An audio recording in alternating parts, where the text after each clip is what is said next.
Hello everyone, I am the Lore Explorer and this is Outer Wilds. In today's episode, I figured we would just do a little recap of the game. If anybody had any questions, they can shoot them at me and I'll do my best to answer them. And that way, everyone is sort of caught up for Echoes of the Eye when it gets announced or we get more information about it on July 29th.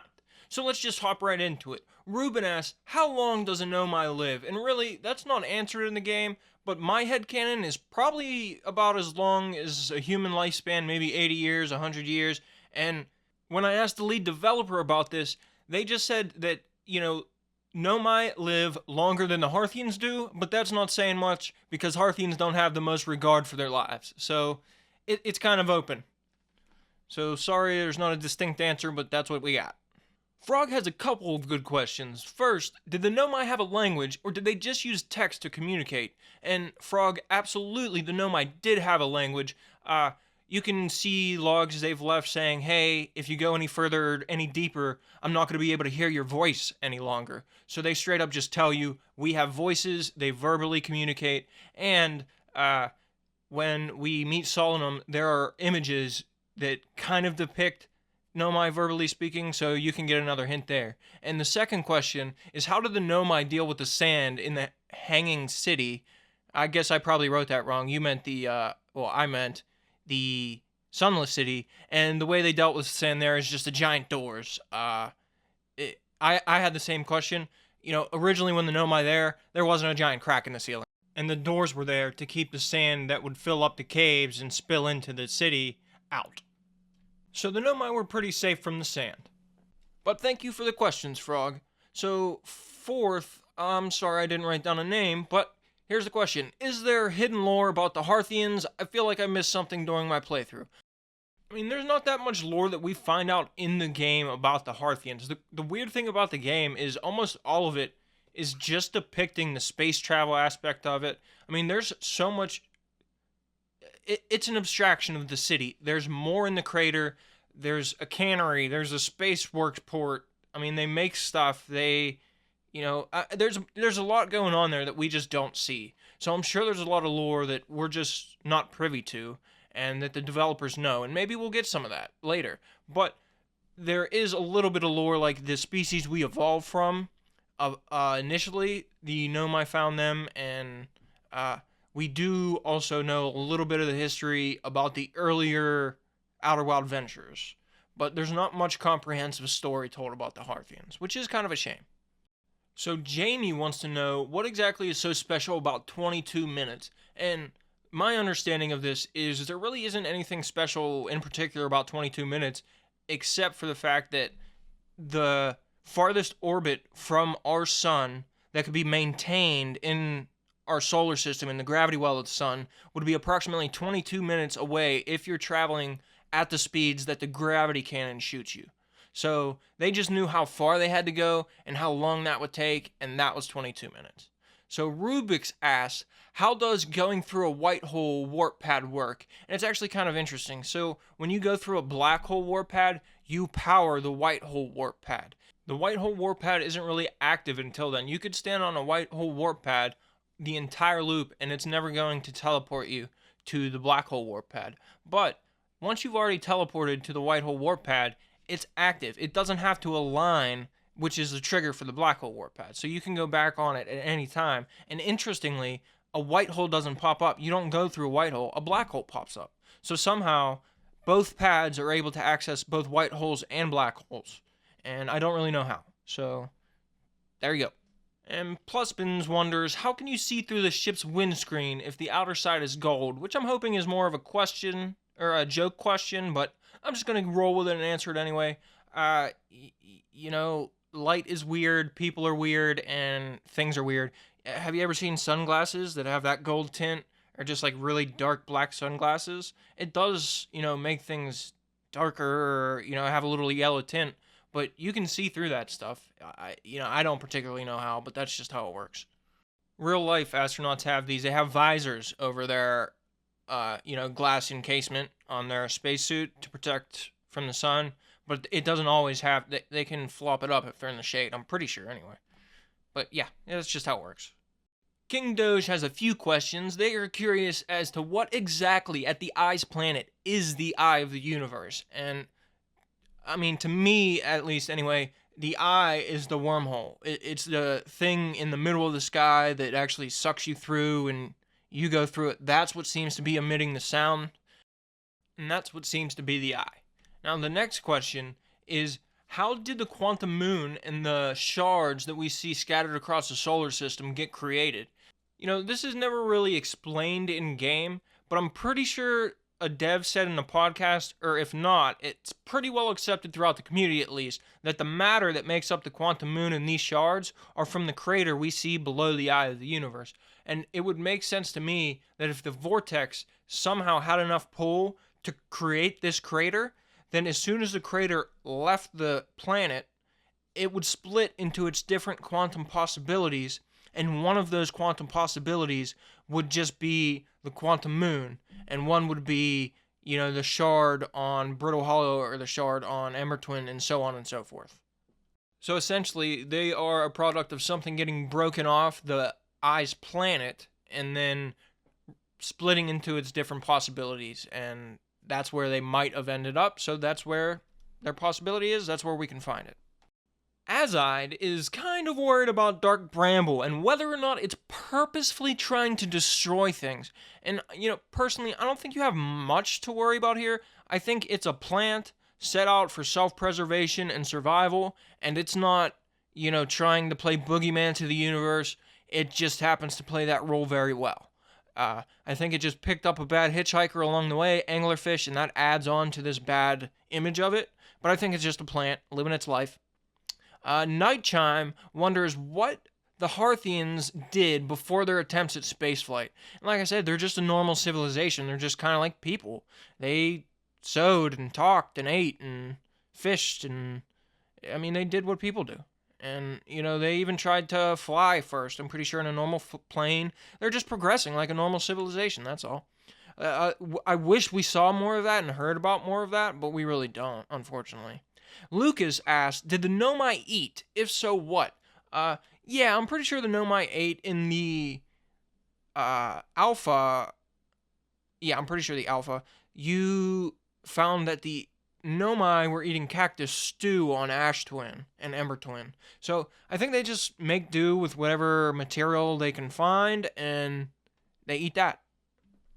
Pablo wonders if you were able to fly conventionally to the eye of the universe, and it's kind of strange because Chert straight up tells us that that orbit that the eye of the universe is in would be too far for our ships to fly, and that's just not how space travel works, right? You get the speed, and if you leave the solar system, you're gonna go. I mean, you're gonna go that far. So yes, we could fly conventionally to the eye of the universe. The problem I'm seeing would be maybe we'd run out of fuel, which I don't think would be true because we can get escape velocity very easily. And maybe we don't have enough oxygen and food and water to get us there.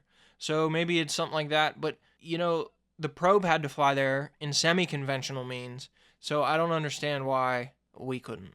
Derp Trooper is curious as to how the jellyfish migrated and why they are found where they are.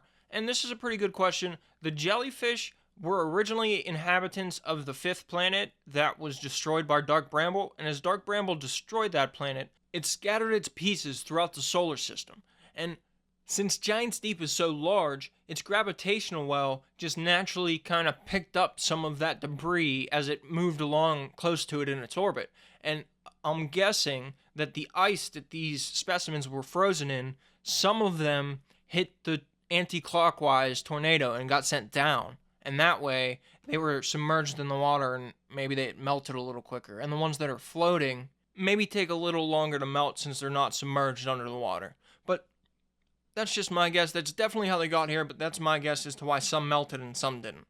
Andres asked when Solanum exactly took her journey, and it's really kind of hard to say. Judging by where we find her body, I'm guessing that as soon as she landed is when the ghost matter explosion hit, right? And she got split off into 6 different quantum possibilities, and one of those survived, the other 5 didn't. We find their body on the North Pole, right where we, land, right where it makes us land, and That's what makes me guess that, those timed up perfectly, the landing and the ghost matter explosion. Spaceman asks if there is anything outside of the Outer Wilds solar system, and I sort of hope they're joking, but I'll answer seriously. Absolutely. We know there are stars all around us. Hornfellows have found other galaxies. We know that there are modern, or at least very more recent, transmissions from Nomai who were scattered around the solar system and realized that the universe is dying, and they all met up around the most stable sun that they could find, and that's kind of the last we hear of them.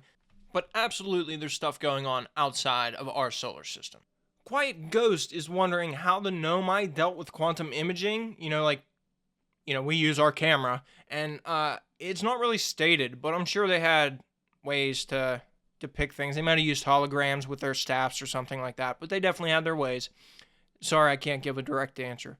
Poncho has a few questions. They are curious as to where the anglerfish originate from, and it's not really stated. We don't really know. It's possible that they originated from Ember Twin because they used to have oceans there, but it's more likely that the Dark Bramble system somehow picked them up, and they got, not from our solar system, but the Dark Bramble system, which we know is connected interdimensionally. So they probably got here interdimensionally through another Bramble, but we don't know exactly where on the line Bramble picked it up. And they also want to know if you're able to survive the supernova inside of the Ash Twin projects, and the answer to that is no. The Ash Twin projects was made to hold off the supernova for long enough for the memories to be sent back, but if we stay in there long enough, you see it eventually break through and we die. So no, you cannot survive in there. It's a shell to protect the Ash Twin projects and not the lives of the people inside. Below Average Gamer asked if the eye needs someone to find it. Why did it stop its signal? And I think you're humanizing the eye too much here. The eye doesn't need anything. It doesn't want anything. It wasn't purposely calling out. I think that somehow the eye, at the time the Nomai picked up the signal, got observed, and it became certain. And in that brief moment of certainty, it, sent out its signal, but I don't think any of that was purposeful. It just kind of all happened serendipitously for us. Their second question is, why can't we just leave the Quantum Moon's 6th location to reach the eye of the universe? And, I'm guessing you already know it's because the atmosphere of the Quantum Moon stops us, and you're wondering why that happens. And I think the simple answer to the question is the Quantum Moon always copies the body in which it orbits, and it's now orbiting the eye of the universe, which you can't just hop up and leave the surface of. So that's my guess. I don't really think it's the eye of the universe preventing us from reaching it that way. I think it's just following the rules of quantum behavior. Pierrette Boy is sort of confused. If the first time the sun went supernova is what powered the first time loop, why did the statues take 9 million loops to activate and sync with us? And Splendid Cactus is curious about this as well. And this one is answered in the game. That's just how the Ash Twin projects were designed. They would blow up the sun and the time loop would start. They'd activate a single statue at the beginning, and that would track the probe's data while it searched for the eye. The time loop would continue on until the probe found the eye's coordinates. Once the coordinates were found, the rest of the statues would activate, bringing the other Nomai into the loop. They made it this way so the Nomai wouldn't have to consciously experience 9,022,000,000 loops that it took to find the eye of the universe. And an easy way to understand this would be, for the first 9 million loops, the Nomai would have been like the rest of the Hearthians. They would not have remembered that they were even in a time loop. They wouldn't have experienced that. So it was an ideal way to take 9 million tries to find the eye, but not that amount of time consciously pass. So that's just how it was designed. It's pretty ingenious. Narwhal Guy is kind of curious about the Hearthian evolution, and they're wondering if there are less evolved Hearthians out there on the planet. And the answer is absolutely yes. We can find our predecessor species that have lived on to this day. They're obviously not our ancestors. Like these fish that I'm showing you here aren't our ancestors, but their ancestors are evolutionarily where we came from. So these you can be considered less evolved Hearthians, and I'm guessing that this species has propagated a bunch of other species. It's just the game's point was not to show you everything about the Hearthian species and world, but more about the space program and exploration and all that stuff. So the answer, I guess, to sum it up is yes. And Murphy Ibs wants to know why the probe cannon keeps firing if it's found the eye of the universe, and it was set up to stop firing by the Nomai clicking a big button saying stop firing. So it's just set up to keep firing every time the sun blows up. Once the sun blows up, it picks a random direction and fires the probe. And the Nomai were going to stop that, but since they're not there to stop it, and since the sun is now exploding naturally, there's nothing anybody can really do to stop it other than shutting down the Ash Twin projects. And even then, it already fired. Data Punge asked the big questions here, and I like this one, but why is there a black hole at the center of Brittle Hollow?